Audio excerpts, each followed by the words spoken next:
Once upon a time, there was a little engine called Edward. He lived in a shed with 5 other engines. They were all bigger than Edward and boasted about it. The driver won't choose you again, they said. He wants big, strong engines like us. Edward had not been out for a long time. He began to feel sad.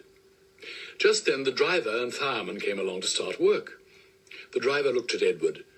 "Why are you sad?" he asked. "Would you like to come out today?" "Yes, please," said Edward.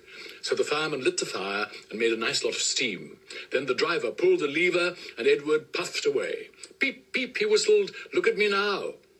The others were very cross at being left behind. Away went Edward to get some coaches.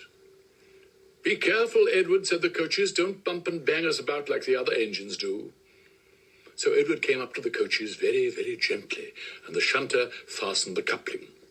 "Thank you, Edward," said the coaches. "That was kind. We're glad you're taking us today." Then they went to the station where the people were waiting. "Peep, peep," whistled Edward. "Get in quickly, please." So the people got in quickly, and Edward waited happily for the guard to blow his whistle and wave his green flag. He waited and waited. There was no whistle, no green flag. Peep, peep, peep, peep. Where's that guard? Edward was getting anxious. The driver and fireman asked the station master, "Have you seen the guard?" "No," he said. They asked the porter, "Have you seen the guard?" "Yes, last night," said the porter.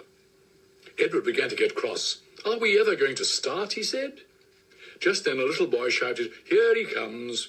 And there the guard was, running down the hill with his flags in one hand and a sandwich in the other.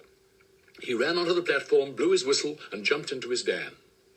Edward puffed off. He did have a happy day. All the children ran to wave as he went past, and he made old friends at all the stations. He worked so hard that the driver promised to take him out again next day. "I'm going out again tomorrow," he told the other engines that night in the shed. "What do you think of that?" But he didn't hear what they thought, for he was so tired and happy that he fell asleep at once.